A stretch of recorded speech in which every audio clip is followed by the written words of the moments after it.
इफ्तिखार भाई मेरे बड़े भाई हैं, और बाकी मैं लोगों के झूठ बातों पे यकीन नहीं रखता। इफ्तिखार जो आबिद सीरनी ने बातें की है मैं उसका भी जवाब दूंगा आराम से, बड़े आराम से मैं एक बात का जवाब दे दूंगा। वो क्या कर रही है, घर तोड़ रही है, नोटिस नहीं हुए। वो क्या कर रही है, इमरान खान के ऊपर हैदराबाद साजिश का केस कर रही है। वो क्या कर रही है, वो FIA के प्रोसिक्यूटर, वकील, मेरे से क्या कहानियां सुनेंगे आप। वो क्या कर रही है, जजीज़ों को धमका रही है। अहमद फराद शाह का केस का जो ऑर्डर पढ़ लीजिएगा, वो क्या कर रही है। अब ये सारा कुछ रह गया है। यानी यहाँ इफ्तिखार भाई ने तो आराम से कह दिया ना कि जजेस क्या करें। मैं जवाब दे देता हूँ। DC इस्लामाबाद को तौहीन अदालत में सजा हुई, सस्पेंड होगी ना। आप जरा गौर तो करें ना इस बात को। मुल्क में कानून है ये नहीं है। अच्छा, आप कहते हैं कि मुल्क में कानूनी कोई ना, सिर्फ कानून वो जो आपको पसंद हो, ऐसा नहीं होगा। बोला नहीं, ऐसा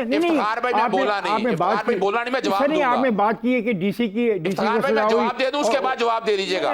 इस तरह नहीं, इस तरह मजा नहीं आएगा। मैं मजा लेने नहीं बैठा, मैं मसले को हल करना चाहता हूँ। मैं चाहता हूँ कि आप मार्शल से पीछे ज्यादती आपके झूठ बेनकाब करूं, फिर मैं आपके झूठ बेनकाब करूं। आप क्यों मजबूर कर रहे हैं मुझे इस बात करने के लिए? क्या मैं कह रहा हूं मुझे जवाब दे लेने दें। अभी इन्होंने शायद सुना नहीं है। इन्होंने फैसल वाडा की जुबान नहीं सुनी, जो सेनेट के अंदर जो अल्फाज इस्तेमाल किए, जो गाली दी है, जो नंगी गालियां दी हैं। मैं उसको डिफेंड नहीं कर रहा। सुन लेना फिर, अभी सुन लेना, मेरी गुजारिश सुन लीजिएगा ना। ताली एक हाथ से नहीं बचती।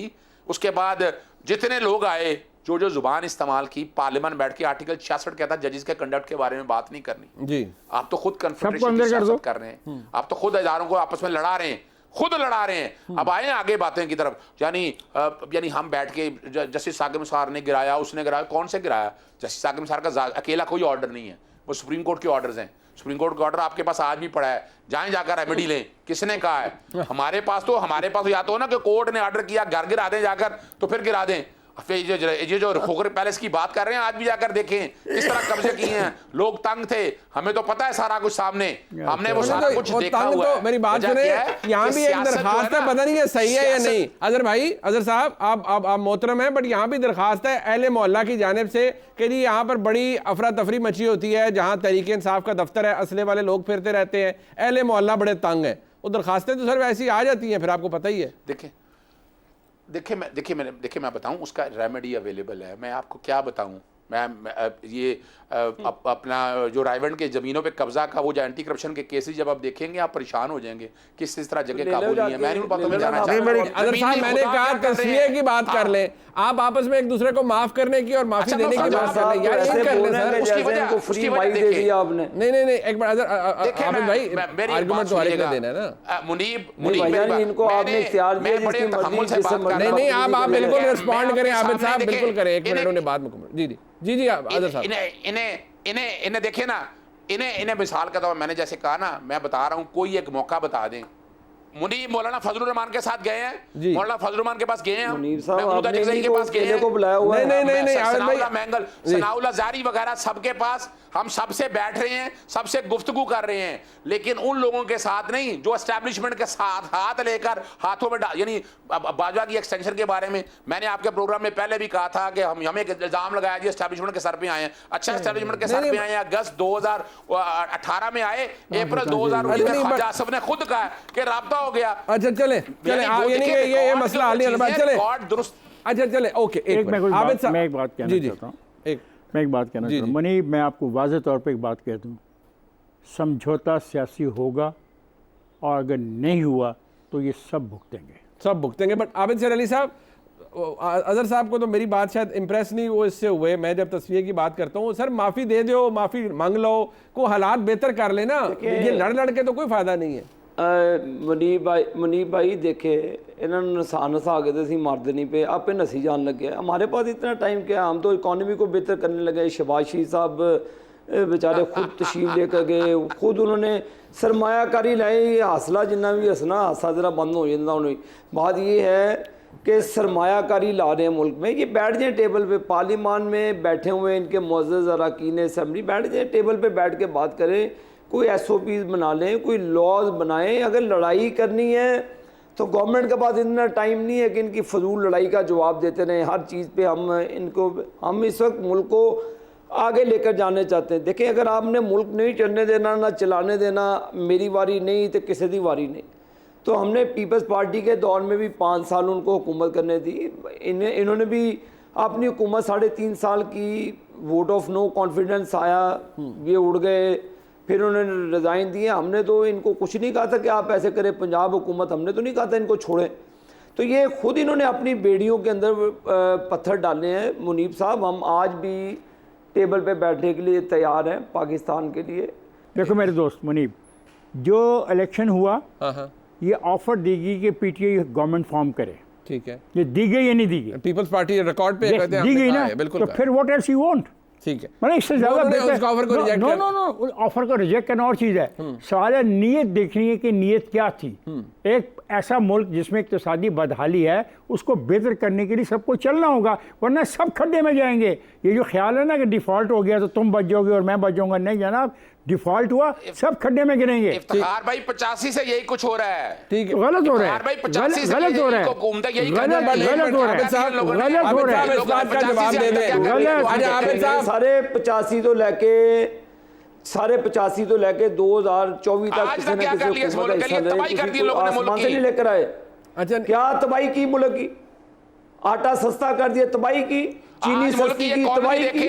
हमने महंगाई कम कर दी, तबाही की। क्या किया? डॉलर तुम लोगों ने बढ़ाया आगे।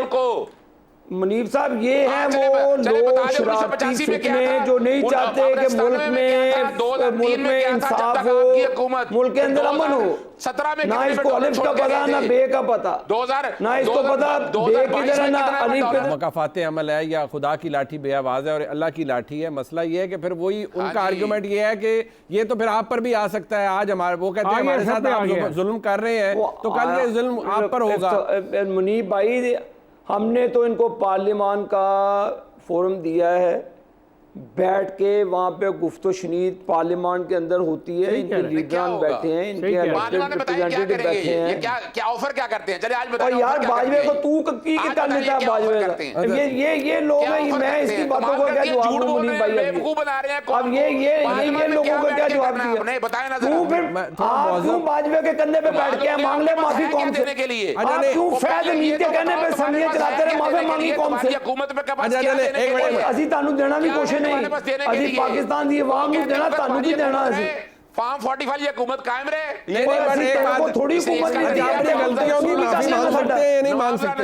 नहीं, तू की कर लेगा? साडा हुकूमत है तो तू की कर लेगा? ओहो, इस तरह आप क्या कर लेंगे? हुकूमत है, कर लो जो करना है। फजलुर रहमान को आगे आप कमाल करते हैं यार। ये बोली जा रहा बात ये है कि मेरा मकसद ये है कि आप लोग आपस में इस लहजे में इस स्पीकर को बिठाया हुआ कि जो मर्जी बोली जाए। नहीं, बात ये है आप सबका साहब हमारे सीनियर हैं, हम उनकी सब इज्जत कर, ये हर उनकी भी बात में बोलता है, ये मेरी भी बात में बोलता है। अच्छा, नहीं हमने इनकी बात काटी। जब झूठ बोलोगे मैं कैसे बर्दाश्त कर लूं? और तुम सबसे बड़े झूठे तो आप हैं। तुम नेशनल नहीं, आप झूठे झूठों के बाप हैं आप। ओ भाई, झूठ बोली जा रहे हो। तुम बताओ तुम्हारे पास देने के लिए क्या है? मेरे तू ना कर, तू आगे मैं जितना मर्जी सवाल कर, टाइम नहीं है जवाब देने का। बात सुन ले, मेरे को टाइम नहीं है तेरी गल का जवाब देने का। ठीक कर रहे हैं, तेनू जवाब दे, कैसे करोगे? वो ते फाने खा लेंदा, नहीं तेनू मैं जवाब दें।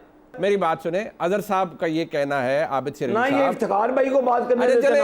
आबिद साहब इसको खत्म करना है ना कहीं। उनका ये कहना है कि भाई अगर आप पार्लियामान के अंदर बात करते हैं तो बात करने के लिए क्या है? मैं बताता हूँ क्या। हाँ, मैं बताता हूँ क्या। अच्छा जी, देखें, पार्लियामान से बड़ा कोई फोरम नहीं होता। जो भी आपके इतराज़ात हैं वो आप फोरम पे लेके आएँ और टर्म जो आप तय करना चाहते हैं। देखें, जो स्पीकर का रवैया था बड़ा पॉजिटिव था। जब कमेटियां बनाई जानी थी, अच्छा, तो स्पीकर ने एक बहुत पॉजिटिव रवैया अख्तियार किया जिसको सबने कबूल किया। ये रवैया आगे जाना चाहिए। सूबाई असम्बली पंजाब में भी अब लोग आपस में जो बात कर रहे हैं, तनकीद कर रहे हैं पंजाब की हुकूमत पर। देखिए, ये पार्लियामेंट होती इसलिए है, झगड़े के लिए नहीं है। हमें हल निकालना है इन्हीं सारी मामलात में से। और अगर एक बात नहीं तय कर पाए ना आप पॉलिटिशियन आपस में, तो मैं आपको बड़ा अफसोसनाक होगा मेरे लिए कि फिर पॉलिटिशियन के हाथ में बात रहेगी नहीं, अफसोस की बात हो। अच्छा, चले तलखी के साथ तो ख़त्म नहीं करना चाहिए, लेकिन आबिद सर अली साहब कोई एक अच्छी बात जो आप तहरीक इंसाफ के हैं, तो आप सारे सियासत के अंदर ही, तो कोई अच्छी बात, कोई एक दूसरे से तस्फिये की बात कर लें, अगर वो माफ़ी मांग लें तो आप भी माफ़ी मांग लें कि आप आज एस्टेब्लिशमेंट के साथ हैं, वही कि आप उनसे बाजवा साहब के साथ आने की माफ़ी मांगते हैं, चाहते हैं। हम जमहूरी लोग हैं, हम चाहते हैं कि पार्लियामान के अंदर चार्टर ऑफ इकॉनमी बनाए, ठीक है, SOPs बनाएं, लॉज में अमेंडमेंट्स ला के इलेक्शन लॉज बनाएं ताकि ये रफड़े ख़त्म हो जाएं। ठीक है, वही एक फोरम है जिसके ज़रिए बातचीत की दरवाजे खुले हैं, आगे जा सकते हैं। सियासत करने को बहुत टाइम है, रियासत बचे, पाकिस्तान की मईशत बचे, उसमें हमने आपने अजहर साहब सब ने रहना है। बिल्कुल तो बेहतर है कि बेहतरी का रास्ता निकाला जाए। ठीक, लड़ाई करेंगे तो लड़ाई का नुकसान होता है, फायदा नहीं होता। अजहर साहब इसको अगर कंक्लूड कर पाए प्लीज। अच्छा देखिए, मैं बताऊं ना, वो रिटोरिक कहने के आके ऐसे बात करना, पार्लियामेंट में क्या करना, charter of democracy, charter of economy, वो सिर्फ चार्टर ऑफ इकोनॉमी नहीं है इस मुल्क को, यानी इलेक्शन एक्ट में तरमीम पहले भी हुई, क्या हुआ, इलेक्शन कमीशन क्या कुछ कर रहा है, यानी ये जो बातें कर रही है ना, इस पार्लियामेंट में बहुत सी जमातें नहीं हैं जो पार्लियामेंट के अंदर बैठकर, ये जितने मामले हैं कुछ अदालतों के अंदर हैं, कुछ पार्लियामेंट में क्या करना है, पार्लियामेंट में तो कानून साजी होनी है, और क्या होना है पार्लियामेंट के अंदर। साहब अगर जी मैं ये कहना चाहता हूँ कि मियाँ एक बात को ज़हन में रख लिया जाए, इमरान साहब कल रिहा हो जाते हैं टुमारो, और वो किसी ज़िमनी इंतखाब में इलेक्ट हो जाते हैं, तो पार्लियामेंट में जाएंगे ना, सही बात है, तो 92 लोगों के साथ मिलकर 93 हो जाएंगे ना। यही एक रास्ता इमरान खान के पास है, और दूसरा रास्ता जो है और तो कोई नहीं है, रास्ता एक ही है, इमरान कल सुबह रिहा हो जाते हैं बाइज्जत तौर के ऊपर, उनके मुकदमात खत्म हो जाते हैं। आप सियासतदानों से बात करें ना, आप क्यों कहते हैं, इमरान खान साहब क्यों कहते हैं मैं एस्टैब्लिशमेंट से बात करनी है? सुने ना, मेरी बात सुनिएगा, इसका मसला तमाम सियासी जमातों ने चार्टर ऑफ डेमोक्रेसी मिसाके जमहूरियत में निकाला था, पार्लियामेंट में नहीं तय हुआ था कि जितने इस वक्त एस्टैब्लिशमेंट या बाकी मामलात को अपने इदारे कार में रखना है, वो चार्टर ऑफ डेमोक्रेसी की जगह चार्टर ऑफ पाकिस्तान साइन होगा। कैसे लेके जाएगा? इमरान खान भी उस चार्टर का हिस्सा था। इफ्तिखार भाई से इनको एजुकेट करें मुनीब साहब के, इमरान खान भी उस चार्टर का हिस्सा था। चार्टर ऑफ पाकिस्तान सियासतदानों से बात करके होगा, आपके अच्छे लगे लेकिन सिर्फ सियासतदानों के साथ बात करके होगा, बाकी किसी के साथ बात करके नहीं होगा। शायद पाकिस्तान की सियासत का आगे बढ़ने का रास्ता यही है कि अगर सियासी जमातें सिर्फ आपस में गुफ्तगू करें, एस्टैब्लिशमेंट को फरीक ना ही बनाएं, ना ही एस्टैब्लिशमेंट के पास जाएं।